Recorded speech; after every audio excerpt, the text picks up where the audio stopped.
অন্তুর মাথা শুধু ঘুরছিল। আচ্ছা, পলাশ কি এই পৃথিবীতে এমন একাই নির্যাতনকারী? হামজা কি একাই ক্ষমতালোভী? আর জয়রাই শুধু এমন শক্তিশালী সামাজিক ব্যক্তিত্ব? আর নেই? অন্তত বাংলাদেশেই অসংখ্য রয়েছে। অন্তু এটা ভেবে নাক ছিটকাতো, এদের বাড়ির লোক কি করে, বউ মেয়ে এরা কি করে, রুখতে পারে না? ধারণাটা এত বাজেভাবে হারবে তা কে জানতো? সে নিজেও তো এতগুলো দিন এই বাড়িতে বউ হয়ে এসেছে। পেরেছে নাকি স্টোর রুম পেরিয়ে কাঠের দরজা ভেদ করতে, অথবা বাগানের পেছনে প্রাচীরের কাছের ওই লোহার গেটের ভেতরে ঢুকতে, হামজার বিরুদ্ধে বলতে, জয়কে থামাতে? বরং সে নিজেই অবরুদ্ধ, বন্দী। রূপকথারা এভাবেই মরতে মরতে বেঁচে আছে। আচ্ছা, এসব পুরুষদের সঙ্গীরা সবাই কি এমন শিকার, নাকি ব্যতিক্রম আছে? অন্তু রূপকথাকে বলছিল, পলাশ ঘুমায় না? রান্নাঘরে বটি বা ছুরি থাকে না? হাতও তো আছে আপনার। রূপকথা হেসেছিল, কেবল পলাশের একটা মানসিক রোগের ব্যাপারে শুনলে। অন্তু বলে, আর কত আছে? সে কি মানসিক রোগের ফ্যাক্টরি? স্বাভাবিক মানুষের মতো ঘুম আসে না ওর। অর্থাৎ শরীরে স্বাভাবিকভাবে ঘুম পাড়ার হরমোন মেলাটোনিন ক্ষরণ হয় না দেহে, আর্টিফিশিয়ালি মেলাটোনিন পুশ করতে হয় দেহে, এরপর ঘুমায়, সেটাও নির্দিষ্ট ঘরে। আপনি ফেরাউনের ঘর করছেন রূপকথা। আসিয়া বলে লজ্জিত করো না, মা আসিয়ার মতো ইমানি জোর নেই আমার, আর না আছে প্রতিবাদের ক্ষমতা। থেমে থেমে আরো অনেক কথাই হয়েছিল ওদের। হঠাৎই অন্তু নিষ্ঠুরদের মতো জিজ্ঞেস করেছিল, আপনি এখানে এসব জানাতে এসেছেন আমায়? কি বা বোধে? রূপকথা হেসে ফেলল, উকালতি রক্তে জড়িয়ে তোমার। না না, সন্দেহ ভালো, বিশ্বাস করার নয় কাউকে। অন্তু বলল, শব্দটাকে ভীষণ সস্তা লাগে আজকাল। রূপকথা বলল, লাগারই কথা, এমনিতেই সচেতন তুমি, আরো হচ্ছ। পলাশের সাথে দেখা হবার পর কতদিন কেটে গেছে তোমার? অন্তু অবাক হলো, রূপকথা সেটাও জানে? সে বলল, বেশ অনেক দিন। এরপর আর বের হওনি না? বিয়ের পর ভার্সিটিতে যেতে দেওয়া হয়নি। থার্ড ইয়ারের ক্লাস তো শুরু হয়েছে কয়দিন হলো। বন্দি জীবনযাপন করছি আপাতত। বিয়ের না হলেই ভালো, এজন্যই জানাতে এসেছিলাম। কোনো স্বার্থটার্থ নেই, বলতে পারো তোমার নিজের অর্জন। তোমার মতো মানুষদের এড়িয়ে চলা মুশকিল, বুঝলে?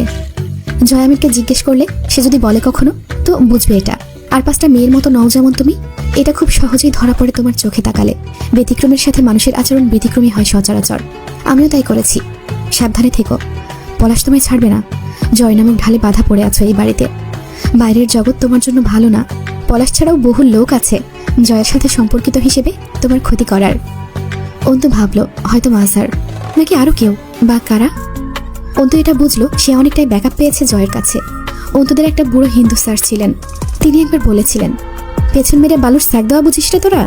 অন্তু বোঝেনি অত। আজকাল আমজাদ সাহেব সহ এইসব বুজুর্গ প্রবীণদের কথার মর্ম খুব গাঢ়ভাবে মনে পড়ে। জয় হলো সেই লোক যে পেছন মেরে আবার বালুর ছ্যাঁক দিয়ে ব্যথা কমাতে আসে। অন্তুর হাসি পায় এইসব ভাবলে। বোঝা গেল জয়ের ফিরতে দেরি হবে কয়দিন। অন্তু ভাবলো এই ফাঁকে বাড়ি থেকে ঘুরে এলে হয় না। ভাবি অসুস্থ, অন্তিক কি করছে না করছে, আম্মুকে দেখার ইচ্ছেটাও হচ্ছিল। অন্তুকে অবাক করে দিয়ে সকাল 11টার দিকে পাটোয়ারি বাড়ির দরজায় অন্তিক এলো। অন্তু ভাবেনি এমনটা। স্মিত হাসি ছেলেটার মুখে, হাতে 2 প্যাকেট মিষ্টি, ছোট দুটো অসময়ের তরমুজ, ব্যাগে অনেক রকম খাবারের পাত্র।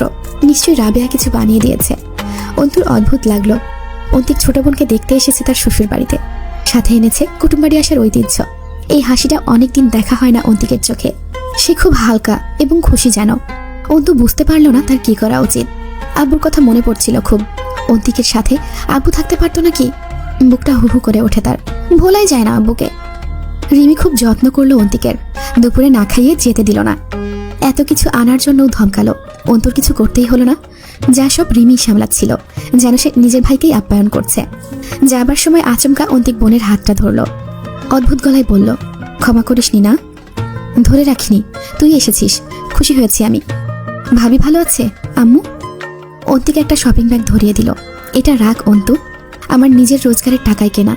সুদ বা অনৈতিকতা নেই একটুও, আমার খাটুনির আয়। ফুড ফেভারেজ কোম্পানির ড্রাইভারের চাকরি পেয়েছি। অন্তু চেয়ে রইল অন্তিকের দিকে। কত বদলে গেছে অন্তিক, ঠিক সেই 5-7 বছর আগের অন্তিক। অন্তিক চোখের দিকে তাকিয়ে জিজ্ঞেস করলো, তুই ভালো আছিস অন্তু? ভালো নেই, ম্লান হেসে চেয়ে থাকে অন্তু। অন্তিক হাসল, ভাগ্যের পরিহাস। জানিস না তো, তুই বলতে পারিস কি ঘটছে এসব। 2 ভাই বোনের বিদায় ঘণ্টা অদ্ভুত ছিল। অন্তিককে এগিয়ে দিতেও গেল না অন্তু, অথচ যেই না সিঁড়ি বেয়ে নিচে নেমে গেল, অন্তু দৌড়ে সিঁড়ি ঘরের জানালা খুলে দাঁড়ায়।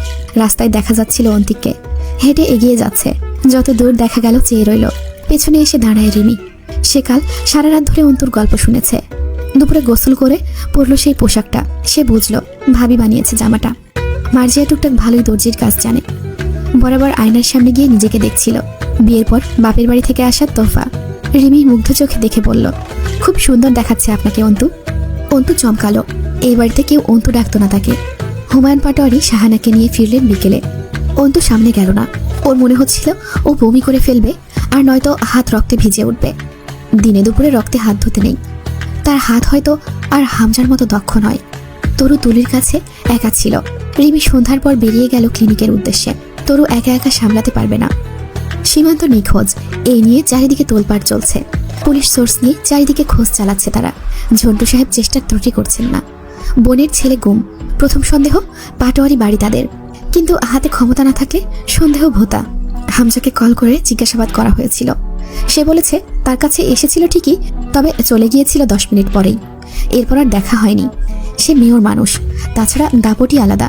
প্রশাসনের কর্মকর্তারা খুব বেশি জোর দিয়ে জিজ্ঞাসাবাদও করতে পারে না। অন্তু ঘরের দরজাটা এশার আজান পড়তেই আটকে দিল। তার মনে কিসের এক শঙ্কা জেগেছে। হুমায়ুন পাটোয়ারির মুখটা মনে পড়লেই বুকের ভেতর ছ্যাদ করে উঠছে। শরীরে এক প্রকার শিহরণ টের পাচ্ছিল। রাতে খেতেও বের হলো না আর। শাহানা কতবার ডাকলো, নামাজ পড়ে খেয়ে নেবে বলেই কাটিয়ে দিল। এত বড় বাড়িতে ওরা 3 জন, তার মাঝে ও একা। গা শিরশির করছিল। বেডসাইড টেবিলের ওপরে পড়ে আছে জয়ের কাজু বাদামের পাত্রটা। সারা ঘরের দেয়ালে অনেক ছোট ছবি টাঙানো। ঘরের মধ্যে পায়চারি করতে করতে বারবার সেসবে চোখ পড়ে অন্তরাত্মা পুড়ে উঠছিল। আখির লাশটা চোখ থেকে সরছেই না। বহুদিন ভুলেছিল, তা তাজা হয়েছে। ত্বকের নিচে মাংসপেশিতে কেমন একটা অস্বস্তি বোধ হচ্ছিল, উত্তেজনায়। জয় যদি আখির শরীরের একটা ক্ষতর জন্য দায়ী হয়, অন্তু ওয়াদা করে ফেলল চট করে। এক কোপে ধর থেকে মাথা আলাদা করে ফেলবে সে জয়ের। আর হুমায়ুন পাটোয়ারির, হামজা, পলাশ এরা ওর নাগালের বাইরে। তাই বলে মাফ? রাত তখন 1টা বাজে। অন্তু তখনও উদাস পায়ে ঘরের মেঝেতে পায়চারি করছে। পা শিরশিরে অসহ্য উত্তেজনায়। রক্তে আগুন জ্বলছে, অথচ নারী মনে দ্বিধা। হুমায়ুন পাটোয়ারিকে নিজের সন্দেহের উপরে এত ভয় লাগছিল। অন্য কেউ হলে হতো। মামা শ্বশুর মানুষ যদি নোংরা হাত অল্পও বাড়ায় তার দিকে। অন্তুর গাটা মৃগী রুগীদের মতো কাঁপুনি দিয়ে ওঠে। নিস্তব্ধ অবরুদ্ধ রাত। ঘরের দরজা জানালা সব বন্ধ। তবুও অন্তুর মনে হচ্ছিল কেউ যেন ওই দরজা ভেঙে এসে তার দিকে হাত বাড়াবে। সে এই ভয়টা প্রথম অনুভব করেছিল পলাশের রূপটপে। জানালার বাইরে কেউ গুমড়ে উঠল না। অন্তু সজাগ হয়ে ওঠে। কোনো মানুষের চাপা ঘুৎঘুৎ আওয়াজ। গা ছমছমে লাগছিল, যেন কেউ কোনো জীবন্ত কারো রক্ত পান করছে। জয়ের রুম সদর ঘরের শুরুর দিকেই। বাড়ির গরমটাই আজব। বাইরে থেকে একরকম, ভেতরটা অন্য কিছু। অন্তুর মনে হলো নিচ থেকে গোঙানি বা ধস্তাধস্তির আওয়াজ আসছে।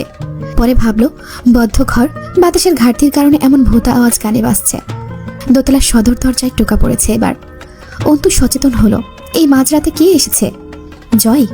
দ্বিধায় ভুগতে ভুগতে একসময় ড্রয়ার খুলে পছন্দ মতো একটা ড্যাগার তুলে নিল হাতে। ছোটখাটো অস্ত্রাগারই বটে জয়ের রুমটা। দরজার সামনে গিয়ে মিনিট 5 ওই পাশ থেকে জবাব পেল না মন মতো। যতবার জিজ্ঞেস করলো কে, প্রতিবার অস্পষ্ট সুরে শুনতে পেল খোলো। জয়, তুমি?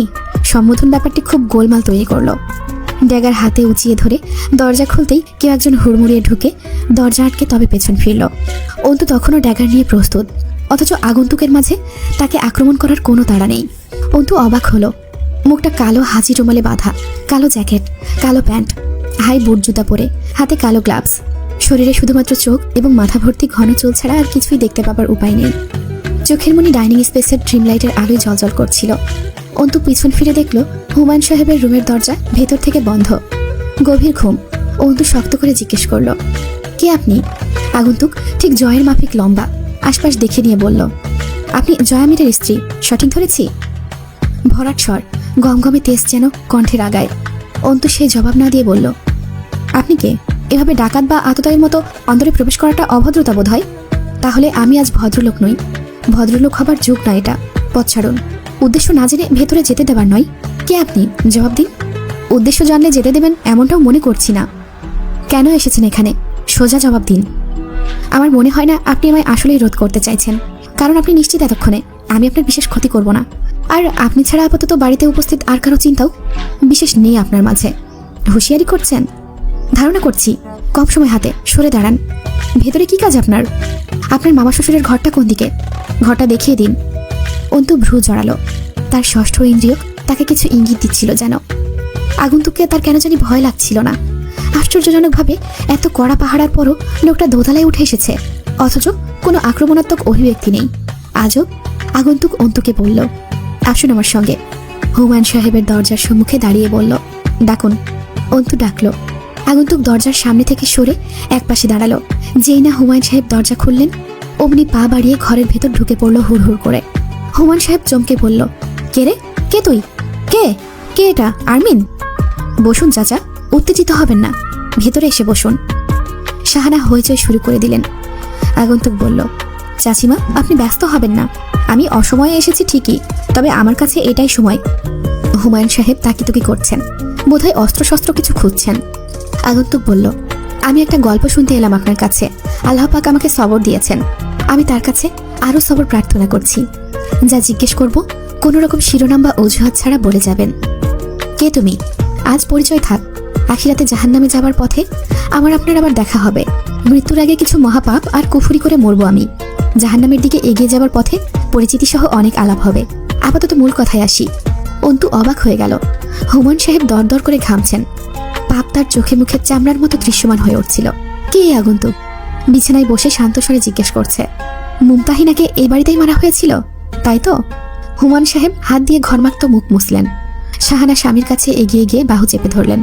আগন্তুক ফের বলল, কি হয়েছিল মুমতাহিনার সাথে আসলে? আপনি কখন গেছিলেন ওর কাছে? অন্তু পাথরের মতো দাঁড়িয়ে রইল। মুমতাহিনা ওরফে আখি, এটা কে তাহলে? মুমতাহিনার ভাই? কিন্তু সে তো মরে গেছে। কি সুন্দর নামটাকে এই জানোয়ারের দল বিকৃত করে রেখে দিয়েছিল। কোরআনুল করিমে একটা সূরা আছে মুমতাহিনা নামে।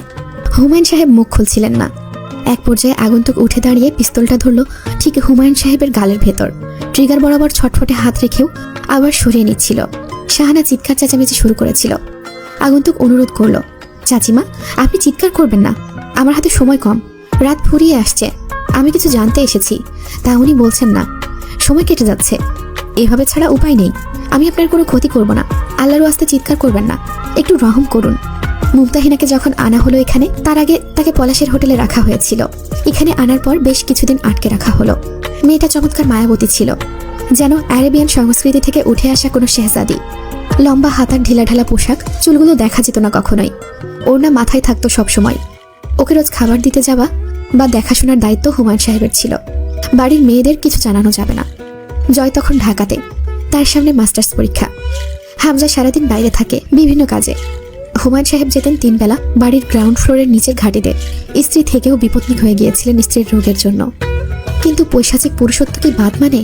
এমনও হয়েছে রোজ 2-3 বার তিনি ধর্ষণ করেছেন মুমতাহিনাকে। তবুও মেয়েটা বেঁচে ছিল কোনো মতে, তাকে বাঁচিয়ে রাখা হলো। কিন্তু পলাশের হোটেল থেকে ওই চাঁদের টুকরো কিশোরী অক্ষত চলে এসেছে। পলাশ সুযোগ পায়নি তাকে নষ্ট করার, পাগলামি করার। পলাশ চুপচাপ বসবে? কেন বসবে? সেই গেল শেষবার 16 বছরের সেই অর্ধমৃত মুমতাহিনার কাছে। এরপর আর মুমতাহিনাকে দৈব বলেও বাঁচানো সম্ভব নয়। অন্তুর শরীরটা থরথর করে কেঁপেছিল সেই সব শুনে। মুমতাহিনার লাশ নীলচে হয়ে উঠেছিল। কতদিন পর লাশ ছেড়েছিল কে জানে। অথচ অচেনা যুবক জমাট বরফের মতো শীতল। আগন্তুক সেই রাতে হুমায়ুন পাটোয়ারির বুকে কম বেশি 70টা ছুরির আঘাত করেছিল। তাকে থামানোর উপায় নেই, থামানোর কেউ নেও। অন্তু এক দৃষ্টিতে চেয়ে দেখেছিল যুবকের খুবলে খাওয়া রক্ত ছুটে এসে 2 ফোঁটা অন্তুর শরীরে লাগতেই শরীরটা শিহরণে রোমাঞ্চিত হয়ে উঠেছিল। জয় ভুল বলে না, মানুষের রক্ত কখনো কখনো অমৃত সুধার মতো লাগে। অন্তু ভাবছিল এই সন্তুষ্টিদায়ক দৃশ্য সে কি আগে দেখেছে জীবনে। হুমায়ুন পাটোয়ারির যকৃত এবং হৃৎপিণ্ডের টুকরোগুলো ছিঁড়ে ছিঁড়ে ছুরির ডগায় উঠে আসছিল। অন্তু তৃপ্তির সাথে দেখছিল তা, বুক ভরে শ্বাস নিয়েছিল। এইসবের আগে শাহানা আর্তনাদ করে আগন্তুকের পায়ের কাছে বসে পড়েছিল। বাপ মারিস না বাপ, আমার নাকফুল খুলে নিস না তুই, আমি ওনারে খুশি করতে পারি নাই, যা করার করেই তো ফেলছে, আমার নাকফুল কেড়ে নিস না তুই, ছেড়ে দে, তোর দোহাই লাগে। ভাবতো তোর মা যদি এমনি বলতো, পারতি তার কথা না রাখতে? ছেড়ে দে বাপ, মারিস না, আমার সুখ দুঃখের সাথী, আমার পাপ পুণ্যের সাথী। অন্তু এগিয়ে গিয়ে শাহানার ঘাড়ের কাছে পা দিয়ে কষে একটা লাথি মেরেছিল। শাহানা ছিটকে পড়ে গেলেন, দমলেন না। আবারও উঠে এসে যুবকের পায়ের কাছে বসে আহাজারি করে উঠতেই কাচের ফুলদানিটা তুলে অন্তু বিকট আওয়াজে শাহানার মাথায় আঘাত করে। কাচের ফুলদানি চুরমার হয়ে গেঁথে যায় শাহানার কপাল ও মাথায়। আগন্তুক ততক্ষণ বিমূঢ় চেয়েছিল, আক্রমণ করেনি, সরায়নি শাহানাকে, একটু খারাপ আচরণ করেনি সে, যেন সে শিখেইনি সেই সব। কিন্তু অন্তুর সহ্য ক্ষমতায় আসেনি।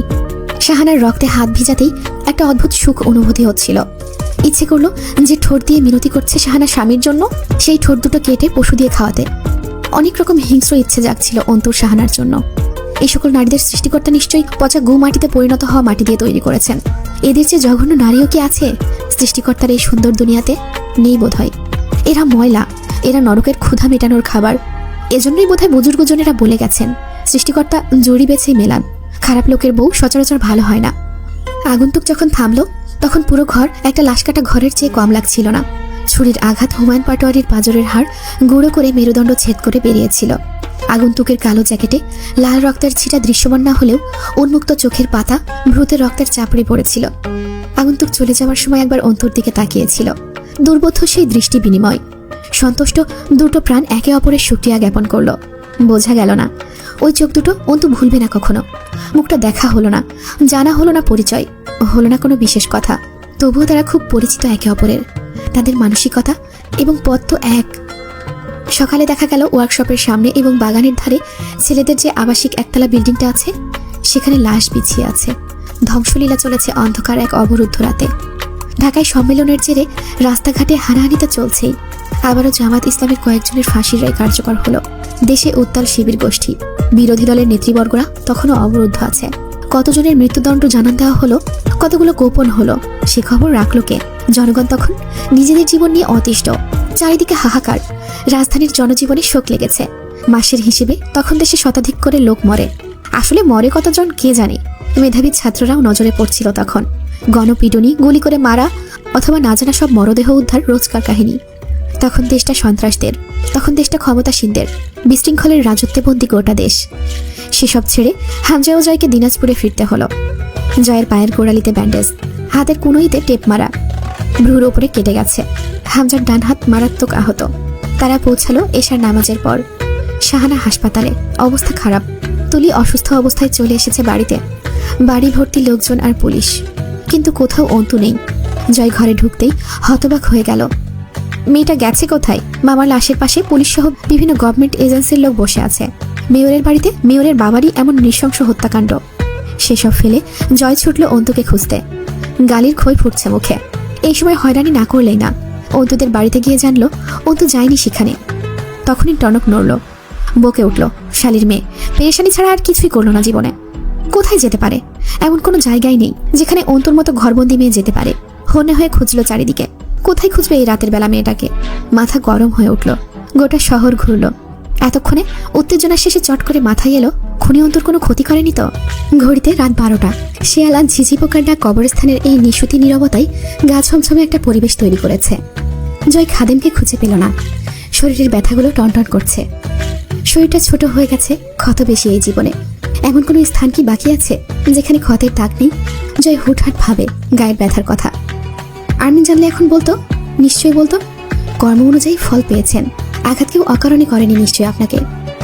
দীর্ঘশ্বাস গোপন করে এদিক ওদিক তাকালো। এখানে না পেলে কোথায় খুঁজবে? মনে মনে ঠিক করলো, দেখা হওয়া মাত্রই কানসারের ওপর কষে একটা ঘুষি মারবে। এখানে এলো, যেখানে এখানে আসার উদ্দেশ্যে বাড়ি থেকে বের হয়নি সেটা সে নিশ্চিত। কবরস্থানের গেট এত রাতে খোলা। জয় সন্দেহ মাফিক এগিয়ে গিয়ে আশানুরূপ দৃশ্যটাই দেখল। অন্তু কবরস্থানের গেটের কাছে হাঁটু ভেঙে বসে অনুরোধ করছে খাদেমের কাছে, চাচা একটাবার আব্বুর কবরের কাছে যেতে দিন। আমি আব্বুর সাথে দুটো কথা বলেই চলে আসব। দোয়া এখানে দাঁড়িয়েই করব, কথা দিচ্ছি। পেছন থেকে অন্তুকে চিনতে এক রত্তিও ভুল হলো না জয়ের। দম ছাড়লো এবার। অবুজের এই আবদারে খাদেম ব্যথিত কণ্ঠে বললেন, মারে এত করে বলা লাগতো না আমারে, কিন্তু কবরের সীমানায় তোদের মায়ের জাতদের ঢুকতে নেই যে। অন্তু ঝরঝর করে কেঁদে ফেলল। জয় গিয়ে সামনে বসলো। অন্তুর মানসিক অবস্থা দিন দিন বিগড়ে অপ্রকৃতস্থ হয়ে উঠছে।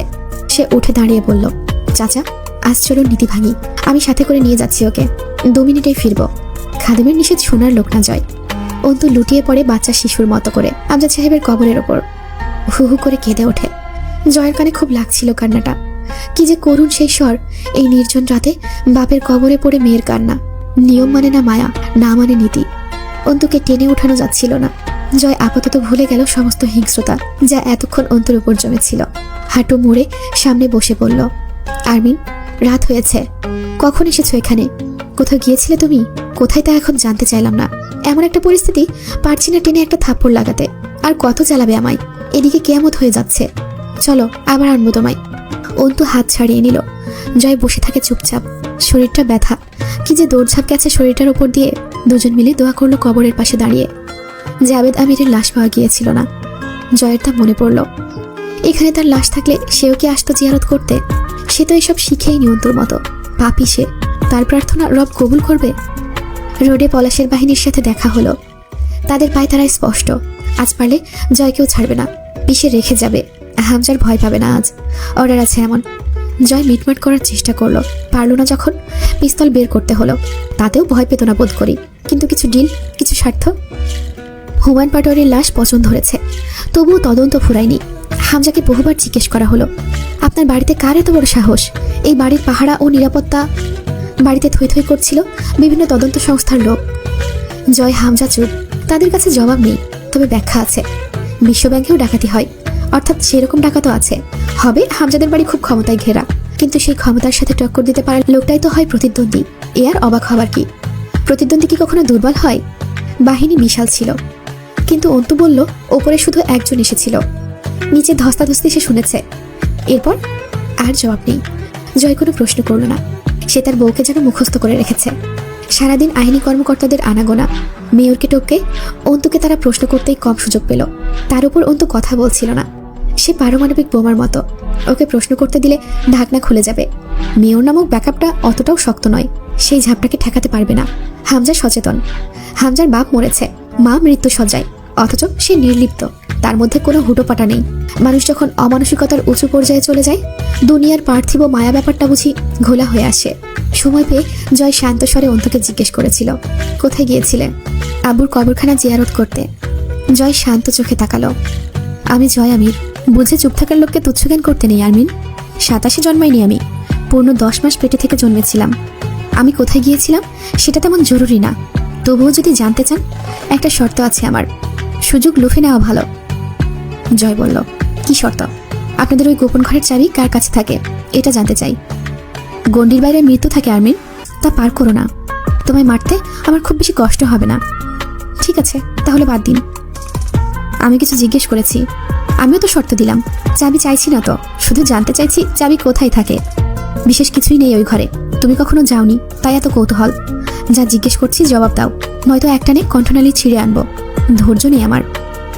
অন্তু চুপ। জয় অধৈর্য হয়ে এগিয়ে আসতেই অন্তু চট করে হাতে কাচের লম্বা ভারী পারফিউমের কৌটাটা তুলে নিল। জয় হতভাগ হয়ে যায়। অন্তু বলল, মৃত্যুটা বিষয় না, কিন্তু কারো ক্ষমতার দাপট দেখাটা অন্যায়। ক্ষমতার দাপট নিয়ে কাছে আসলে যার না নিয়ে ছাড়বো না। জয় বাউচি কেটে অন্তুর বাহুর নিচে হাত গলিয়ে সোজা অন্তুর চুলের মুঠি চেপে ধরল। মেয়েরা কাত এই এক জায়গায়। হাত শিথিল হতেই কাঁচের কৌটা কেড়ে নিয়ে ভেঙে ফেলল জয়। বলল, দুঃসাহস কতখানি তোর কলিজায় আরমিন? একদিন কলিজাটা বের করে ওজন করে দেখব।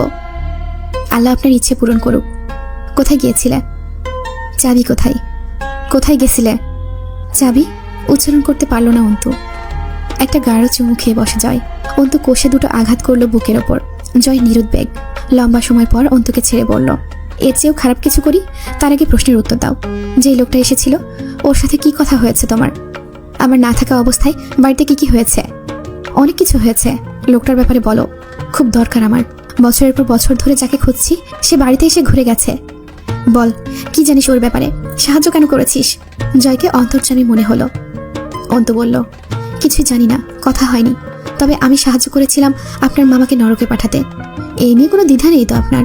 এবার বলুন, চাবি কোথায় রাখা? এত জিদ তোর? এত জিদ কেন তোর? এত সাহস কোথায় পাস বান্দির বাচ্চা? অন্তুকে বিছানায় ফেলে বুকের ওপরে উঠে বসলো জয়। গলা চিপে ধরে অশ্রাব্য ভাষায় আরো দুটো গালি দিয়ে বলল, তুই কি চাস? বাড়িটা জাহান্নাম হয়ে গেছে যেদিন থেকে এসেছিস। এত কিসের তেজ তোর?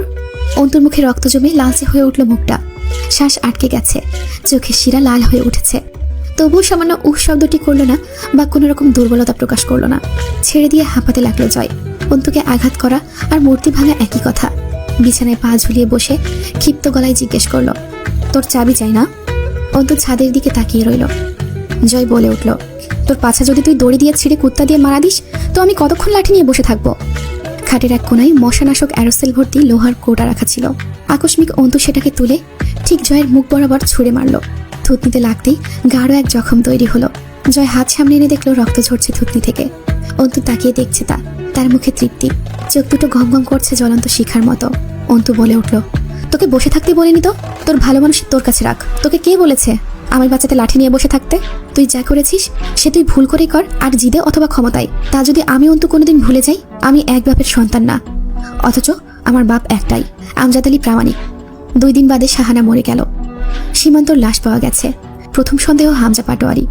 এবার আবার দুদল করে ইন্টারোগেশনে আসে, একদল ওর বাপ মায়ের জন্য আর একদল সীমান্তর জন্য। রোজ রাজধানী থেকে কল আসে। তদন্তকারীরা বাধ্য হয়ে চলে যায়। ওপর মহলের কথা না শুনলে চলে বুঝি প্রশাসনের? পরিস্থিতি সবার জন্য কিয়ামত সম। অন্তুকে পলাশ ছিঁড়ে খাবে। হামজা কি করবে তা বোঝা যাচ্ছে না। জয় কি করছে তা ঘোলা ঘোলা। জয়ের পেছনে কত কেস ফাইলে জমা হয়ে আছে। এইসব সন্দেহ তার উপর হামজার সমান এসে পড়েছে।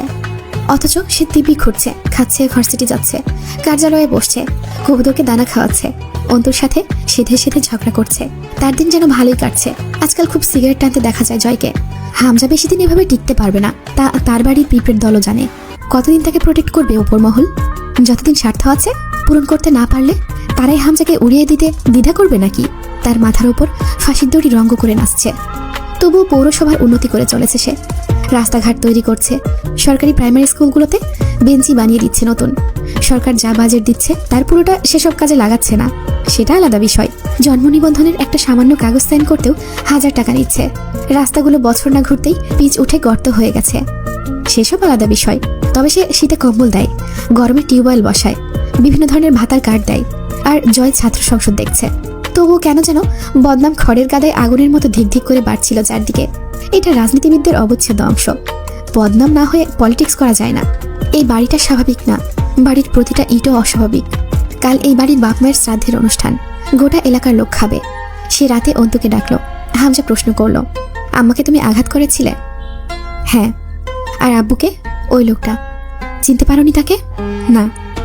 লম্বা ছিল? হ্যাঁ। আর আর কিছু দেখতে পাইনি, মুখ বাঁধা ছিল। তবুও সাহায্য করলে? আমি সাহায্য করেছি? তা কি করে বলছেন আপনি? তুমিও বোকা না আরমিন, আর আমিও হামজা পাটোয়ারি। তাহলে তো সব ধারণাই আছে আপনার। আর জিজ্ঞেস করছেন কেন? তবে তোমার ধারণা নেই নিজের অবস্থান সম্বন্ধে? না না, আছে আছে বলেই তো কিছু মনে হয় না। দেখুন, মানুষের দুর্বল ক্ষেত্র 2টা, শরীরের ব্যথা আর সবশেষটা প্রাণ। কিন্তু মেয়েদের দুর্বল ক্ষেত্র 3টা, ইজ্জত, শরীরের ব্যথা আর সর্বশেষ মৃত্যু। বাহ্যিকভাবে আমার সম্মান নেই, তা রাখেননি আপনারা ঠিকই, কিন্তু আসলে তো আছে। আর সেটা রক্ষা করতেই আমার কোনো মতে শ্বাস চলাই যথেষ্ট। আজ আর আমি বোধহয় সেই পলাশের রূপটপের অন্তু রইনি মেয়র সাহেব। আর রইল মরণ, ওটা তো শখে শখে কবুল। এটা কোনো জীবন হলো? ছি। হামজা জয়কে বলল, তোর বইয়ের লেখাপড়াটা বন্ধ করে দে, এত না পড়লেও চলবে। যথেষ্ট শিক্ষিত হলো, এখন সংসার সামলাক, সংসারের কাজও বাড়বে। একটা বাচ্চা কাচ্চা নিয়ে নে। অন্তুর অন্তরাত্মা কেঁপে উঠল।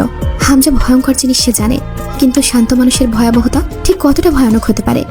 লেখাপড়া না করা, জয়ের সংসারে জয়ের বাচ্চা কাচ্চা পালন করা, এর চেয়ে বড় দুর্বলতা নেই তো। না, নেই আর কিছু অন্তর। হামজা ঠিক তাই পয়েন্ট করেছে। অন্তু আজ সত্যিই ভয় পেয়ে গেল আরেকবার হামজাকে। কঠিন ভয়। চোখে মুখেও সেই ভয় ফুটে উঠল। সে পাগলের মতো পেছন থেকে ডেকে উঠল, মেয়র সাহেব, লেখাপড়া বন্ধ করে আপনি আমায় আটকাতে পারবেন বলে মনে করছেন? হামজা পেছন থেকেই সমিষ্ট হাসে। শুধু তোমায় বাঁচিয়ে রেখে আমি শেষ অবধি অনেক কিছুই করবো আরমিন। চোখ দুটোর যত্ন নাও, দেখতে হবে সেসব। বিশাল ডুপ্লেক্স বাড়ি, কাছের সমারোহ চারিদিকে। সুস্থ চোখে আভিজাত্যের কমতি চোখে পড়ার অবকাশ নেই। দেয়ালগুলো অবশ্য রোজ আওয়াজহীন চিৎকারে বলতে চায়, আমি অমুকের রক্তের বদলে আদায় করা টাকাই কেনা। অথবা কোনো আসবাব হয়তো অভিমান করে স্বীকার করে না ওটা কেনার টাকা পলাশ কারো বউ ছিনিয়ে নেবার ভয় দেখিয়ে আদায় করে নিয়েছে। মেঝের টাইলসগুলো অবশ্য মুখে বলে না, আমার মূল্য অমুক মুদির দোকানদারের সারাদিনের পরিশ্রমের টাকা চাঁদাবাজিতে খোয়া যাওয়ার পয়সায় কেনা। ওরা জড় বস্তু, ওরা এসব কেন বলবে? পলাশ হেলে দুলে ঢুকলো হলরুমে। তার কানে এসবের চিৎকার মধুর থাকে। আজ মদটদ খেয়ে আসেনি। সোফায় বসে চেঁচালো, রূপ রূপ নিচে আয়। রূপকথা এসে জিজ্ঞেস করলো, কিছু লাগবে তোমার? পাশে বস। রূপকথা জানে পলাশের কি লাগবে। কিছু প্রশ্নের উত্তর। পলাশ রূপকথার ঘাড়ে মুখ থুবড়ে আধা শোয়া হয়ে বলল, পাটোয়ারিদের বাড়িতে কেন গিয়েছিলি রে? একা একা ভালো লাগে না বাড়িতে, তাই তো? রূপকথা চোখ বুঝলো, আমায় মেরে ফেলো না কেন? তোমার নিষ্ঠুরতা আজকাল ব্যথাও দেয় না আমায়। ধুর, মারবো কেন? ছোটবেলা থেকে ভালোবাসি তোকে। এতদিনের ভালোবাসায় কেউ একেবারে মারে? ঠিকই বলেছ, রোজ মারতে হলে একেবারেই মারা উচিত নয়। কিন্তু তুই আমায় মারতে চাস, এটা জেনে কষ্ট পেলাম। আমি তো খারাপ না। রূপকথা বলল, না, আমি মারতে চাই না তোমায়, কিন্তু তুমি যাদের উপর অন্যায় করেছ তারা যদি তোমায় মারে, আমি তাদের বাধা দেবার পাপটুকু করতে চাই না। পলাশ অবাক হবার ভান ধরে। এই সাহস কোথায় পেয়েছিস রে রূপ? আগে ছিল না, তুই বদলেছিস অনেক। পলাশের চুলের মাঝে হাত গলায় রূপকথা। ব্যথার উপর ব্যথা দিলে আর ব্যথা লাগে না। আমার মনে হয় তাই হয়েছে। আমার মনে হয় ধৈর্য ফুরিয়ে গেছে, অথবা পাগল হয়ে গেছি। কি সুন্দর দেখতে লোকটা, চোখ নাক চুলের বাহার, সুদর্শন স্বামী রূপকথার। তার সাথে খুব মানায় পলাশকে। লোকটা হাসলে খুব সুন্দর দেখায়, নাকটা কুচকে চোখ দুটো ছোট হয়ে যায়। রূপকথা চুলে হাত বুলিয়ে দিল, অথচ মনটা বিষে জেরে আছে। মানুষ মনের কথা শোনে, কে বলে? মনকে লুকিয়ে ওপরি রঙে নিজেকে রাঙিয়ে বছরের পর বছর কেটে যায় এই দুনিয়ায়। তাদের সম্পর্কটা অবর্ণনীয়। জয়ের বইয়ের চোখের দিকে তাকিয়েছিলি কিছুক্ষণ? চোখ দিয়ে কিছু ইনপুট করেছে তোর ভেতরে? রূপকথা হাসলো। ওকে তুমি ভয় পাও? না, ও আমাকে ভয় পায় না, এটার জন্য আমি দুঃখ পাই। ঠিকই, ভয়ানক মানুষদের যারা ভয় পায় না তাদের চেয়ে ভয়ানক নেই। তুই কি ওর মতো হতে চাচ্ছিস? সোজা হয়ে বসে রূপকথার পেট জড়িয়ে ধরে পলাশ। এই সুন্দর শরীরে হাজারো শুকনো ক্ষত। রূপকথা বলল, চাইলেও কি সম্ভব? আমি তো তোমার শিকার। 6 বছরের বিবাহিত জীবনে মনুষ্যত্বহীন কুকুরে পরিণত হয়েছি। আমি নোংরা, আমি কেন ওর মতো হতে যাব? তুই প্রতিবাদ করছিস রূপ? আগে করতি না। না, করছি না, সেই সাধ্যি নেই আমার। তবে আজকাল আশা রাখি খুব তাড়াতাড়ি মুক্ত হব আমি। না, হবি না, আমি এত দুর্বল না। গোড়া থেকে উপড়ে ফেলবো একদম সব কটাকে। তুই চিন্তা করিস না, তুই মুক্তি পাবি না। আবারও এক নারকীয় রাত, অনেকদিন পরেই। আজ মেয়ে আনেনি পলাশ। মানসিক বিশেষজ্ঞ একবার বলেছিলেন, অধিকাংশ সাইকো খুব লজিক্যাল এবং কুল হয়। বদমেজাজও এক প্রকার সাইকোপ্যাথ, তবে সেটা হালকা, ভয়ানক নয়। কিন্তু যত শান্ত তত মারাত্মক। তবুও আজ রূপকথার সুখ সুখ লাগলো। সে কিসের যেন আশা করে আজকাল। কেন যেন মনে হয় এসবের দিন ঘনিয়ে আসছে, সব বদলাবে, এই অবরুদ্ধ রাত কাটবে। স্বপ্ন দেখাও এক প্রকার সুখ। জয় রোজ অন্তুকে অত্যাচার করে, বিভিন্ন প্রশ্ন করে, কোনো কাজ হয় না। মাঝে মধ্যে জয়কে সর্বজান্তা মনে হয়। মানুষের আন্দাজ শক্তি কতটা প্রখর হতে পারে। জয় যেমন সেই দিন চট করে বলল, পলাশের বউ এসেছিল বাড়িতে। অন্তু চুপ। জয় বলল, এসে কি কি বলে গেছে? অন্তু বলল, আপনি তো সব জানেন, আপনার ধারণা শতভাগ মিলে যায়। এত তীক্ষ্ণ বুদ্ধিমত্তা নিয়েও আমি আপনার কাছে কৃতজ্ঞ। অতীত ভুলিনি, সেটা আলাদা বিষয়, সেটা বড় কথা না। বড় কথা হলো আমি জানি আপনি সব জানেন। আমার এমন কোনো প্রশ্নই নেই যার উত্তর আপনার কাছে নেই। জিজ্ঞেস করলে বলবেন সেসব। নরম করে বলল অন্তু। জয় বলল, না। অন্তু দীর্ঘশ্বাস ফেলে বলল, চলুন কিছুটা ডিসকাস করা যাক। জয় কথা না বলে সিগারেট জ্বালিয়ে দিয়াশালায় রেখে বলল, তুমি স্বার্থপর ঘরওয়ালি। নিঃসন্দেহে। মাথা দুলিয়ে হাসল অন্তু। জয় তাকায়। অন্তুর চোখে একটুও গ্লানি নেই। আত্মগরিমায় পরিপূর্ণ চোখ দুটো, যেখানে বারবার জয়ের মরণ হয়। জয় আজকাল গম্ভীর হয়ে পড়েছে। দুষ্টু সত্তার ঘাটতি দেখা দিয়েছে। সেসব ভেঙে আজ হেসে গান গেয়ে উঠল। 2 নয়নে তোমায় দেখে নেশা কাটে না, দেখার আশা মিটে না। 1000 নয়ন দাও না আমায়, 1,00,000 নয়ন দাও না এক হৃদয়ে। আর গাইল না, চট করে থেমে গেল। অন্তু নির্লিপ্ত। জয় কাছে এগিয়ে এসে দাঁড়িয়ে মন্ত্রপুতের মতো চোখের ভাব করে বলল, আমার কাছে যদি একটা মন থাকতো না, পাক্কা তোর উপর পিছলা খেত আরমিন। অন্তু নির্বাক মুখে চোখ ফেরায়। আল্লাহ বাঁচিয়েছে, ভাগ্যিস নেই। জয়ের মুচকি হাসির দমক বাড়ল। ভাগ্যিস নেই। গা দুলিয়ে হাসলো অপলক চেয়ে থেকে। অন্তু প্রসঙ্গ বদলায়।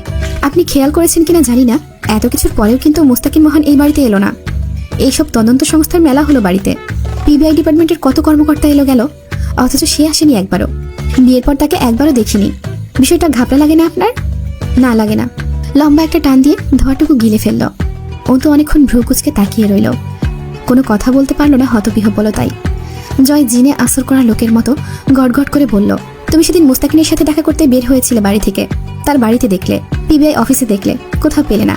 এরপর পলাশের ছেলেদের তারা খেয়েছিলে রাস্তায়। এরপর আরো কোথাও গিয়েছিলে, বলছো না সেটা কোথায়? অন্তু হতবুদ্ধি হয়ে গেল। আপনার ঘাড়ে জিন চালান করা আছে? জয় বলল, সবটাই আন্দাজ। এত নিখুঁত? জয় হাসলো তো, গাল ভর্তি ধোঁয়া বাতাসে মিশল। হাসি চওড়া করে বলল, অভিজ্ঞতা বেশি আমার, বরাবরই তো বলি। তুমি এই যে ছুটছো কৌতূহলের পেছনে, একদিন তুমি আমার চেয়েও বেশি ভয়ানক হয়ে উঠবে ঘরওয়ালি। আমি বুঝি তোমাকে, আমিও বুঝি আপনাকে। আমি জানি, তাই তো দূরত্ব মেটে না। না মিটুক কখনো। জয় অন্তুর দিকে চোখ তুলে অস্পষ্ট হাসে। না মিটুক। সকাল সকাল জয়ের ফোন বাজছে। অন্তু রান্নাঘর থেকে ছুটে এলো, অথচ জয় তখনও বেঘরে ঘুমাচ্ছে। উপুর হয়ে ঘুমায় জয়। অন্তু 2 বার ডাকলো, জয়, জয় মীর, আপনার ফোন বাজছে। গরম খুন্তির সেক দিয়ে ঘুম ভাঙাতে হবে নাকি? নাকি মরে টরে গেলেন? না, জীবিত। চোখ খুলল জয়। ফোন হাতে নিয়ে স্ক্রিনে তাকিয়ে আবার ফিরিয়ে দিল অন্তুকে। তোমার ভাবি, কথা কও। ভ্রু জড়ায় অন্তু। নম্বর কোথায় পেলেন? সেদিন তোমায় খুঁজতে গিয়ে নিয়েছিলাম।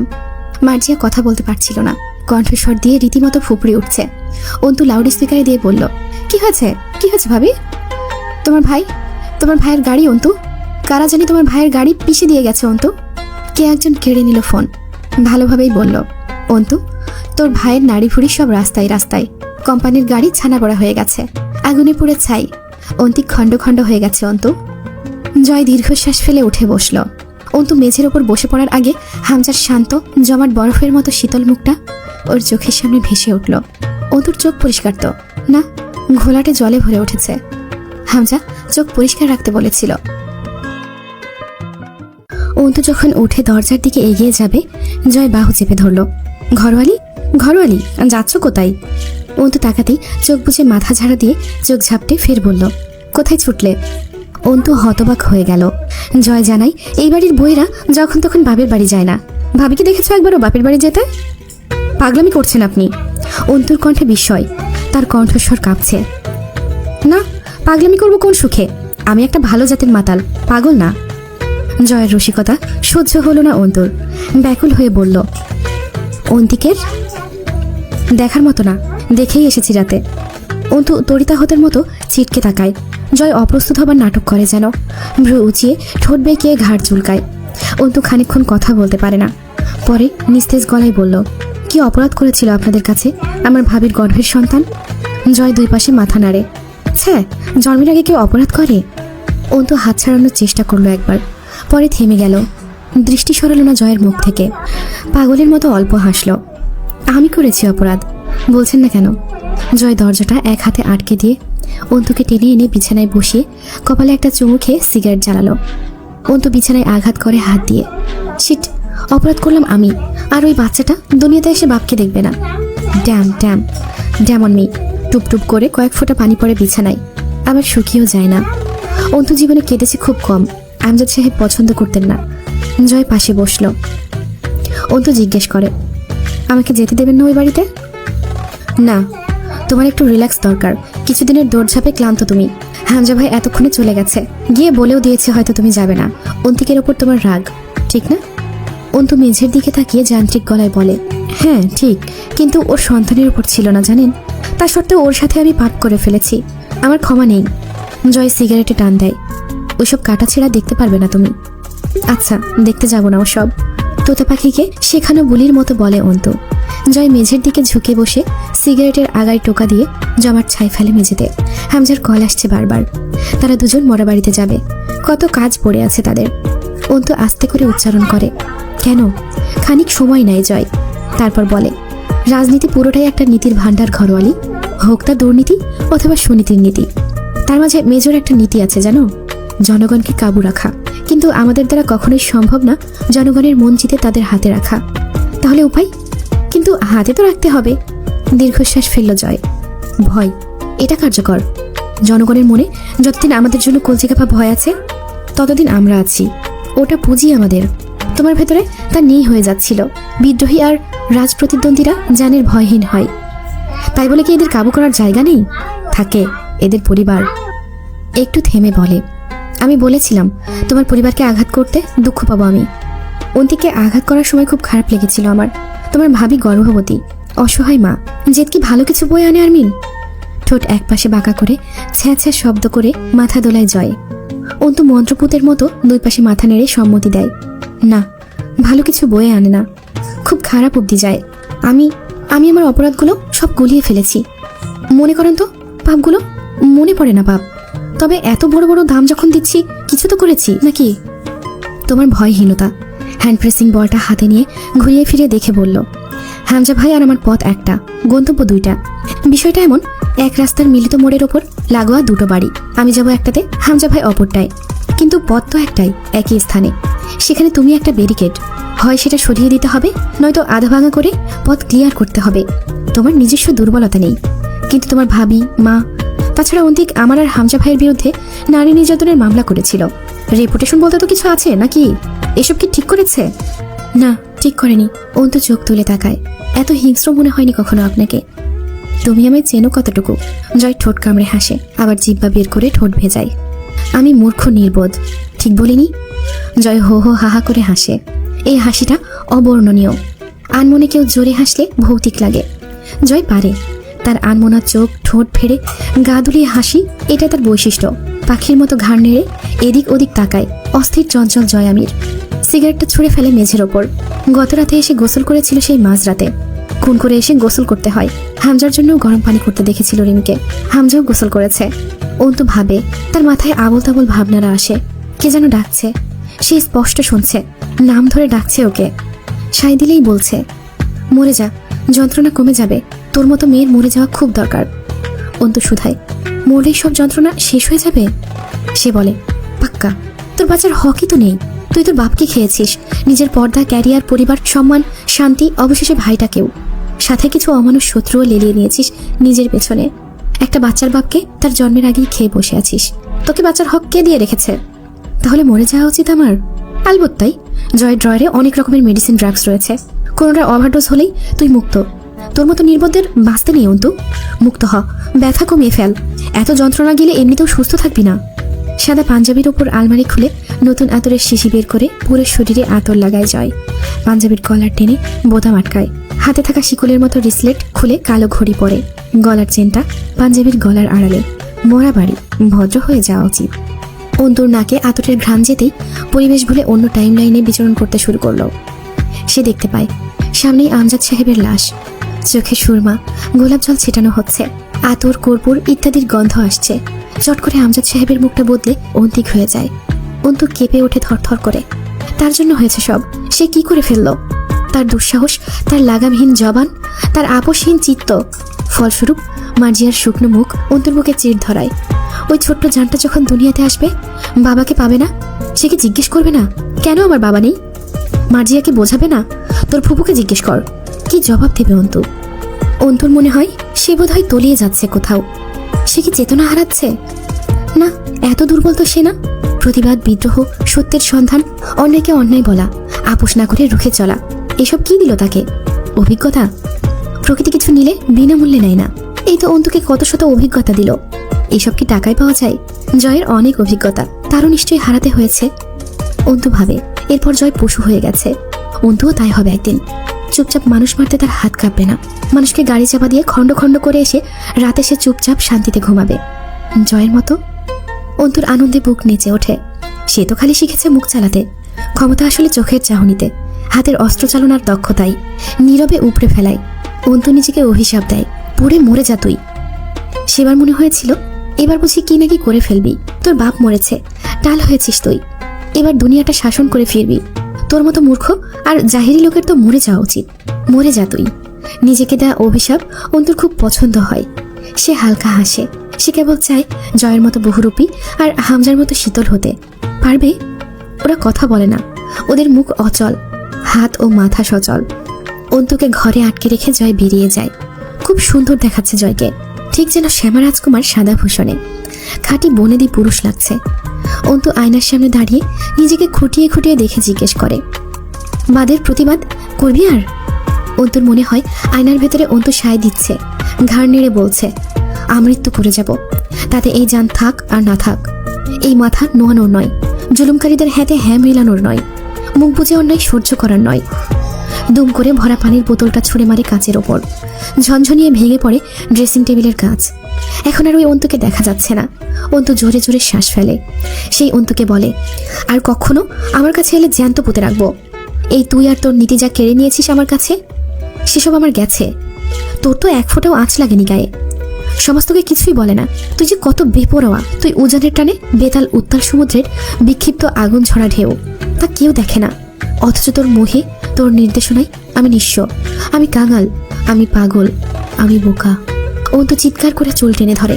ছুটে এসে হাতের কোনোয় লেগেছে এক টুকরো কাঁচ। ফিনকি দিয়ে রক্ত বেরোলে অন্তু সুখের শ্বাস ফেলে। কার্যকর তো ভীষণ। মানসিক যন্ত্রণাকে ভুলতে শরীরের ব্যথা ভীষণ কার্যকর ঠেকল অন্তুর কাছে। ক্ষততে যেই জ্বালনি উঠেছে তা মানসিক যন্ত্রণার থেকে মনোযোগ সরিয়ে আনছে। কোনো ব্যথাই অনুভূত হচ্ছে না। চোখ বুজে আসতেই একটা দুধের বাচ্চা এসে মাথায় হাত রাখে অন্তুর। দেখতে অনেকটাই আমজাদ সাহেবের মতো, চোখ দুটো অন্তিকের মতো। অন্তু চমকে ওঠে। হামজা সাদা পাঞ্জাবির সাথে সাদা ধবধবে একটা টুপি হাতে নেয়। নাগরা জুতোটা পায়ে চড়াতে চড়াতে জয়কে বলে, জানাজা কয়টায়? দেরি হবে। জয় চামড়ার স্যান্ডেলের বেল্ট লাগায় না জীবনেও। ওইভাবেই বেরিয়ে যাচ্ছিল। কলার ধরে পেছনে টেনে আনে হামজা। থাপড়ি মুখের নকশা বদলে দেব। পাতল। বাপা দিয়ে মোড়া টেনে এনে ডান পা মোড়ার উপর রাখে জয়। হামজা ওর স্যান্ডেলের বেল্ট লাগিয়ে দিয়ে কষে একটা চাপড় মারে পিঠে। পিঠ ঘষতে ঘষতে বেরিয়ে যায় জয়। হামজা ও জয় প্রধান প্রতিনিধিত্ব করল অন্তিকের লাশ দাফনের। অন্তিক জয় ও হামজার বিরুদ্ধে নারী নির্যাতনের অভিযোগ করেছিল। শুধু এই কারণ হলে চলতো, এটাই তো শুধু কারণ না ওকে মারার। অন্তুর এত বাড়াবাড়ি মানা যাচ্ছিল না। বাড়িতে শত্রু ঢুকে ওই কারণে বাপ মাকে মেরে বেরিয়ে গেছে। বাইরের একতলা বিল্ডিং জ্বালিয়ে গেছে। পার্টির দুটো ছেলেকে মেরেছে। কয়েকজন চিকিৎসাধীন। অন্তু খড়ের গাদায় লাগা আগুনের মতো ধিক ধিক করে বাড়ছিল। জয়ের সাথে যা করে অন্তু সবই তো কানে যায় ওর। এমনকি স্বয়ং তাকেও তোয়াক্কা করে না মেয়েটা। সেদিন অন্তু মুস্তাকিনের কাছে বের হবার পর রাস্তায় যখন পলাশের লোকেরা অন্তুকে ধরতে এলো, মাঝারে এসে ওকে রক্ষা করে বাড়িতে নিয়ে গেছে। অন্তু গিয়েছে, কথাবার্তা বলেছে, আবার সেটা স্বীকার না করে চাবি চায়। চোখে ভয় নেই, জানের মায়া নেই, থামার সম্ভাবনাও নেই। হামজা কত ধৈর্য ধরবে? রাবেয়াকে হামজা বলল, খালাম্মা আরমিন আসলো না, পরে পাছে এসে দেখা করে যাবে। আপনারা গেলেও পারেন, নিষেধ নাকি? যান না কেন? রাবেয়া তখন শোকে বিহ্বল। মার্জিয়ার জ্ঞান থাকছিল না, বারবার দাঁত লেগে যাচ্ছিল। কথাটা শুনেও বিশ্বাস করলো না মার্জিয়া, কথাও বলল না। হামজা জয় লাশ মাটি দিয়ে বাড়ি ফিরল মাঝরাতে। সেদিন কোথায় গিয়েছিলে? হামজার প্রশ্নটা চরম শান্ত। জেনে শুনে প্রশ্ন করেছে, তবুও মুখটা আন্তরিক। অন্তু খানিকক্ষণ চুপ করে থাকে। ঝন্টু কাকার ছেলে মাঝার নিয়ে গিয়েছিল। তুমি গেলে তো কি মারামারি করার ছিল রাস্তায়? তাছাড়া সে উপকার করেছিল, আমার কৃতজ্ঞতা কাজ করছিল তখন। হামজা মসৃণ হাসলো। এক হাতে সে জয়ের চুলের হাত বুলাচ্ছে। পায়ের ওপর পা তুলে বসা, কালচে খয়েরি ফতুয়ার সাথে সাদা পাঞ্জাবি, অভিজাত দাম্ভিক চেহারা, ঘরে পড়ার কালো চামড়ার স্যান্ডেল। নেতাগিরি মানায় হামজার সাথে বেশ। অন্তু মুচকি হাসে। আপনার হাসিটা সুন্দর মেয়র সাহেব, যে কেউ বিভ্রান্ত হবে। জয় হামজার কোলে শুয়ে পা তুলে দিয়েছে সোফার মাথার নকশার উপরে। সে টিভি দেখছে। ইংরেজি সিনেমা চলছে, হরর সাইফাই মুভি, ভয়ানক সব সাউন্ড দৃশ্য। সে চোখ বড় বড় করে গিলছে। অন্তুর কথা শুনে ঘাড় ফেরালো। এই চেঙ্গি, এই মুখ সামলে, তোর ভাসুর লাগে। মানিস বা না মানিস, খারাপ নজর দিবি না, আমি জীবিত এখনো। অন্তু জবাব দেয় না। অনুশোচনা বা আফসোস শব্দ দুটো এই বাড়িতে বড়ই অকার্যকর। নিজের বাপ মা মরায় যে মানুষের চোখে অল্প একটু কাতরতা পরিলক্ষিত হয়নি, শুধু ভেতর পড়েছে বোধ হয়, তার কাছে আশা করতেও নেই শোক। অন্তু আজকাল চেষ্টা করে সেই রকম হতে। হামজা বলল, এরপর? ঝন্টু সাহেব জিজ্ঞেস করলেন সীমান্তকে এই বাড়িতে মারা হয়েছে কিনা। ভ্রু উঁচিয়ে মাথা নাড়ে হামজা। আমি বললাম আমার সামনে। বলে দিলে? হামজা হেসে ফেলল। গম্ভীর মানুষটা হুটহাট হাসলে ভালো লাগে না ভয়ানক? অন্তু হাসল না। মুখের আকৃতির একটুও পরিবর্তন হলো না। সে বলল, হ্যাঁ বলে দিলাম। আব্বু কি বলতো জানেন? বলতো, অন্তু সবচেয়ে সস্তা পাকস্থলী কোন প্রাণীর বলতো? আমি ভাবতাম সেই প্রাণীর পাকস্থলী বোধহয় বাজারে খুব অল্প দামে বিক্রি হয়। অনেক খুঁজেও না পেয়ে বলতাম, তুমি বলো আব্বু। আব্বু বলতো, যাদের পাকস্থলী অন্যায় সত্যকে হজম করে ফেলতে পারে ভেতরে। এরপর আমিও শিখলাম, আমার পাকস্থলীকে দামি বানাতে হলে অন্যায় সত্যকে উগরে দিতে হবে। তবে এখন আমি ভয় পাই, আর এসব করবো না। ভয় পাও? দাঁতে জিহ্বা ঠেকায় হামজা। অন্তু হাসে। পাই তো, আপনাকে ভয় পাই, জয়ামিরকে ভয় পাই। পাবো না কেন বলুন? এইটুকু বয়সে শুধু কথা বলে যত বড় বড় পর্যায়ের শত্রু কামিয়েছি, আপনারা এতদিনের রাজনৈতিক জীবনেও কামাতে পেরেছেন কিনা সন্দেহ আছে। তাই সেসব বাদ, আমি ভালো হয়ে যাব। আর দু একটা ভাই থাকলে না হয় রিস্ক নিতাম, আর নেই। এবার বা কার পালা আসবে, তার চেয়ে চুপচাপ মেনে নেওয়া কি ভালো না? ওখানে তারপর কি হলো? এরপর ঝন্টু সাহেব বললেন, তুমি সাক্ষী দেবে? আমি বললাম, এরপর আমায় বাঁচাবেন আপনি? তিনি বললেন, হ্যাঁ অবশ্যই। তুমি শুধু প্রত্যক্ষদর্শী সাক্ষী নও, বরং ওই বাড়ির বউ। আরও অনেক কিছু জানো ওই বাড়ির ব্যাপারে, সেসব বলবে। এর বদলে ঝড়ঝাপটা আসবে, আমি সামলে নেব। জয় এই পর্যায়ে চট করে বলে ওঠে, সম্বন্ধীর নাতি আমার বউ সাক্ষী দিলেই বেটা শালা একেবারে আমার বাল ছিঁড়ে বোঝা বেঁধে ফেলতো। শালা অ্যাবোর্টেড। অন্তু বলল। আমি হেসে বললাম, ওদের হাত থেকে নিজেকে সামলাতে পারছেন না, নিজের ভাগ্নিকে সামলাতে পারলেন না।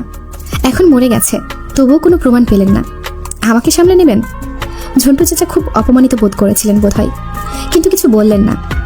এতে খালি আমার একটা উপকার হলো, আরেকটা নতুন শত্রু জোগাড় হলো। জয় হো হো করে হেসে ওঠে। হামজা কপালে হাত চেপে নিঃশব্দে হাসল। অন্তু উদাস হবার ভান করে বলল, নিজেকে আজকাল মাফিয়া মনে হয়। ওদেরও মনে হয় একসাথে এত শত্রু পাড়ি দিতে হয় না, শুধুই আমার মুখের জন্য। ছি। রিমি কিছু নাস্তা আর শরবত দিয়ে বসলো পাশের সোফায়। অন্তু চুপচাপ চেয়ে থাকে জানালার বাইরে। আনমনা দৃষ্টি, চোখ দুটো ঘোলা হয়ে আবার পরিষ্কার হয়। সে কেমন নাটকবাজ হয়ে যাচ্ছে। বুকে পাথর চেপে ঠোঁটে হাসা সহজ না। এটা তার জন্য সুবিধার হবে নাকি ক্ষতিকর? হামজার বাড়ি ফিরতে ফিরতে রাত হয়। জয় বাড়ি ফিরেছে বিকেলে।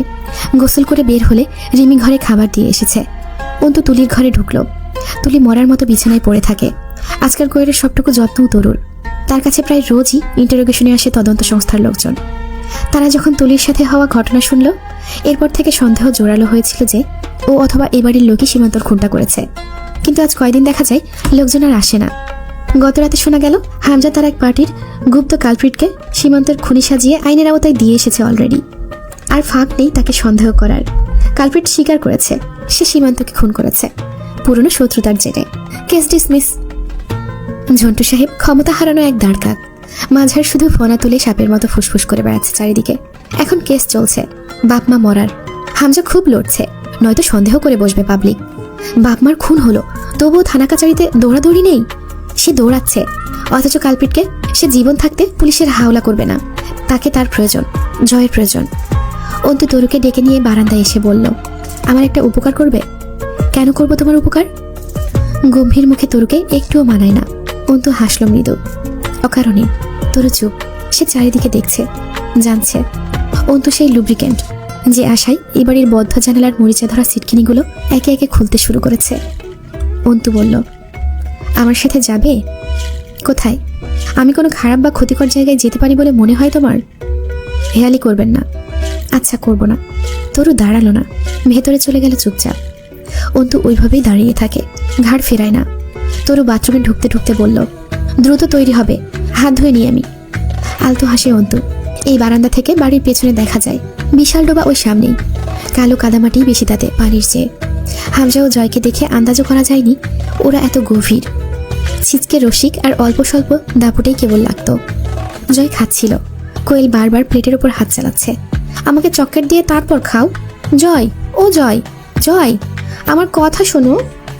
জয় এতক্ষণে মাছের কাঁটা বেছে একটা বড় মিশন কমপ্লিট টাইপের ভাব নিয়ে তাকালো কোয়েলের দিকে। সম্বন্ধের চেংড়ি, কি সমস্যা তোর? সবগুলারে বলি আমি বাঙালি, তবে মাছে ভাতে না। আমারে মাছ দিয়েন না। মাছের বালটা আমি বাঁচতে পারি না। আমারে দিয়েন না। ভাতের নিচে পানি উঠে বন্যা হয়ে যাচ্ছে, তবুও মাছের কাঁটা বাছা শেষ হয় না। কোয়েল জোরে করে খামচি দিয়ে ধরলো জয়ের হাত। আমার চকলেট দাও। বাংলা ভাষার সাথে জোচ্চুরি করছিস বেঈমান? তোর তো দেশদ্রোহিতার শাস্তি হওয়া উচিত। চকলেট কি? চকলেট বল মামা। ওটুকু আমাকে তো আবার কেউ বালের দামটুকু দেয় না। কাজে জয়, চকলেট দাও, চকলেট। অন্তু রুমে ঢুকতে ঢুকতে শুধরে দিল, চকলেট কোনো বাংলা শব্দ না। দেখো, আর এক বেঈমান হাজির। এ আবার দেশের না, স্বয়ং ঘরের স্বামীর সাথে বেঈমানি করা বেঈমান। অন্তু কিছুক্ষণ এমনভাবে ইতস্ত করলো যেন সে বাড়িওয়ালার কাছে চুরি করার অনুমতি চাইবে। জয় বলল, এমনি তো মুখটা হাওড়া ব্রিজের মতো, এখন এমন লাউডাগা সাপের মতো কুচকে যাওয়ার কারণ কি? কি সমস্যা? আমার কিছু টাকা লাগবে।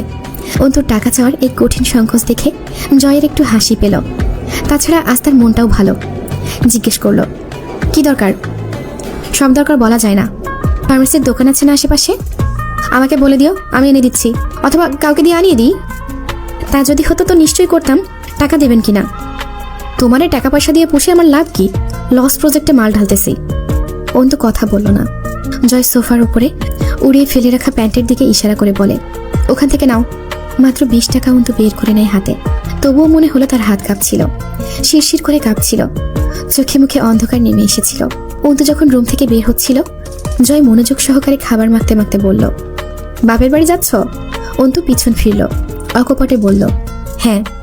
জয় চোখ তুলে তাকায় না। অন্তু বেরিয়ে যায় চুপচাপ। জটিল এক সম্পর্ক রেখার উপর দৌড়ে কতদূর পৌঁছা যায়? মানুষের জীবন পরিণতিতে নিশ্চিতভাবে মৃত্যু দাঁড়িয়ে, কিন্তু সম্পর্কগুলোর? অন্তুদের বাড়ির গলিটা ঢালাই রাস্তা, দুই পাশে সারি সারি বাড়ি। তরু চুপচাপ হাঁটছিল। অন্তু বলল, তোমার কি খারাপ লাগছে? আগে বললে কি হতো যে তোমার বাপের বাড়ি আসছো? অন্তু মুচকি হাসলো। হাসিটা মিথ্যা। অন্তুর চোখে মুখে নিদারুণ এক অস্থিরতা। এই গলিটা, এই সেই গলি, সেই পাড়া, আজ পাড়ার লোকেরা দেখছে সে ননদের সাথে বাপের বাড়ি আসছে। অন্তুকে দেখে এক মাঝবয়সী মহিলা থামালেন। কিরে চেংড়ি, ভাই মরল, দেখলাম না তো তোরে, আসিস নেই? অন্তু কিছু না বলে কেবল মুচকি হাসলো, হাঁটা থামালো না। তার শরীরে বোরখা নেই, সালোয়ার কামিজ, চওড়া ওড়না শরীরে জড়ানো, তবুও নিজেকে নগ্ন লাগে, মনে হয় শরীরটা খোলা। বোরখা ছাড়ার পর হাতে গুনে 2-1 বার বাইরে বেরোনো হয়েছে। নীরবতা ভেঙে কঠিন এক প্রশ্ন করে Taru, have you been raped by Joy Armin? আশ্চর্যজনকভাবে অন্তু হাসল। যদি বলি তার চেয়েও বড় কিছু, মানবে? তরু তাকিয়ে রইল। অন্তু বলল, ধর্ষিতা হয়ে বদনাম হলে সান্ত্বনা থাকে, কিন্তু মিথ্যা অপবাদ কতটুকু সয় তরু? তরু কথা বলতে পারল না। অন্তু জিজ্ঞেস করলো, তুমি কি তোমার মায়া হারিয়েছ তার প্রতি? জানি না, তবে সামনে যেতে কেমন গা গুলিয়ে আসে আজকাল, অপ্রস্তুত বোধ করি। কেন তা ভেবেছি, উত্তর পাইনি। আর কত দূর? এই তো সামনেই। বাড়িটা আর বাড়ি নেই, পুরনো মর্গের মতো গা ছমছমে নিস্তব্ধ যেন। প্রাণের অভাব। হু হু করে কান্নার আওয়াজ আসছে। অসময়ে রাবেয়া নামাজে বসেছেন। অন্তু রান্নাঘর দেখল, মনে হলো কমপক্ষে 2 দিন রান্না হয়নি। ঘরবাড়ি মাকড়সার চালের দখলে, জানালাগুলো কতদিন ধরে বন্ধ, কাপড় চোপড় ছিটিয়ে আছে। আমজাদ সাহেবের ঘরটার দিকে চোখ যেতেই অন্তুর বুকটা সজোরে ছলাৎ করে লাফিয়ে উঠল, পুরো শরীরটা ঝনঝন করে কেঁপে উঠল। অন্তু পা থমকে দাঁড়িয়ে পড়ে সেইখানেই। চোখ ফেটে পানি এসেছে তা কতক্ষণ টের পেল না, যতক্ষণ না ঝরঝর করে ঝরে পড়ল সেগুলো। সাহস হয় না অন্তুর ওই ঘরে ঢোকার। বোঝা গেল রাবেয়া ওই ঘরে যান না, হয়তো শূন্যতা সহ্য হয় না। অন্তু আস্তে করে ওইখানেই মেঝের ওপর বসে চেয়ে থাকে ঘরটার দিকে। সেই ফতুয়া শার্ট ঝুলছে আলনায়। ওই তো জায়নামাজটা, টুপি কোথায়? টুপিটা রোজ হারাতো, অন্তুকেই তা খুঁজে দিতে হতো মসজিদে যাবার আগে। আব্বুর মশারিটাও বাঁধা হয় না কতকাল। অন্তু নিজেকে সামলাতে পারে না। কতদিন, কতকাল, নাকি প্রথমবার এত জোরে চিৎকার করে কেঁদে ওঠে অন্তু। ইটের দেয়ালে কাঁপন উঠে সেই কান্নায়। সব তার পাপ, তার কর্মের ফল। এই অবধি যা সব হারিয়েছে সবই নিজের দোষে। হুড়মুড়িয়ে সেখানে আসেন রাবেয়া। মার্জিয়া কাছে আসে না, দূরে দাঁড়িয়ে দেখে। তরু এসে ধরে অন্তুকে। বিকেল হয়ে আসছিল, অথচ অন্তু যাবার নাম নেয় না। তরু বলতে পারছিল না, তার জিভ সরে না অন্তুকে বলতে, চলো ফিরতে হবে। মার্জিয়ার পেট উঁচু হয়েছে খানিক। রাবেয়া চেয়ারে বসা। মার্জিয়া বিছানায় পা ঝুলিয়ে বসলে অন্তু আলগোছে মেঝের ওপর ঠেসে বসে। থরথরে গলায় ডাকে, ভাবি। মার্জিয়া তাকায়, নিষ্প্রভ দৃষ্টি তার, বদমেজাজ আর কর্মরের দৃষ্টি নেই আর। আমি কি ক্ষমা চাইবো আপনার কাছে? তাতে তোমার ভাই এসে দাঁড়াবে আমার সামনে? অন্তু ঠিক ছোট্ট বাচ্চার মতো অবুঝ শোনায় মার্জিয়ার কথাটা। কঠিন ভালোবাসার স্বামী মার্জিয়ার। বয়স কত হবে? 25। ভরা জীবন যৌবন, পেটে প্রথম সন্তান, সে নাকি বিধবা। মানা যায়। আপনি আম্মাকে নিয়ে কুষ্টিয়া চলে যান ভাবি। মার্জিয়া চুপ করে থাকে। অন্তু বলে, ওখানে ব্যবস্থা আছে, আম্মুর থাকার জায়গা হবে। অন্তু ডাকে, ভাবি ডাক্তারের কাছে যাবেন? আমার হাতে সময় নেই। আপনারা আগামীকাল সকালের গাড়িতে কুষ্টিয়া রওনা হবেন। আমি টুকটাক জিনিস বেঁধে দিয়ে যাচ্ছি। আপনি খান না কতদিন? আমার পাপের শাস্তি আমি পাচ্ছি, পাবো চিরকাল, পেতে থাকবো, ও নিয়ে ভাববেন না, কিন্তু বাচ্চাটাকে কষ্ট দেবেন না। অন্তু পায়ে হাত রাখে। মার্জিয়া চমকে ওঠে। অন্তুর দ্বারা এমন কাজ অবিশ্বাস্য, অথচ আজ চট করে ফেলল। অন্তু হাত সরায় না, 2 হাতে মার্জিয়ার পা ছুঁয়ে বলে, ওই ছোট্ট জানটাকে ভালো রাখবেন ভাবি। আমি কথা দিচ্ছি আপনাকে, শুধু আপনার স্বামী ছাড়া একদিন আপনাকে সবকিছু দিয়ে ভরিয়ে দেবো আমি। আমার ওয়াদা রইল আপনার কাছে। আপনার ছেলে থেকে শুরু করে আপনার লাইফ টাইম রেসপন্সিবিলিটি আমার। শুধু কিছুটা সময় দিন আমায়, আর নয়তো মেরে ফেলুন। কিন্তু আমি মরলে উকিল হবে কে? বেঁচে থাকার চেয়ে বড় কথা হলো উকিল হওয়া। আব্বু রোজ তাগাদা দেয়, ধমকে যায় এসে। আমার নামের আগে অ্যাডভোকেট লাগাতেই হবে, এজন্যই মরতে পারছি না। আপনি একটু সুযোগ দিন আমায়, কেমন?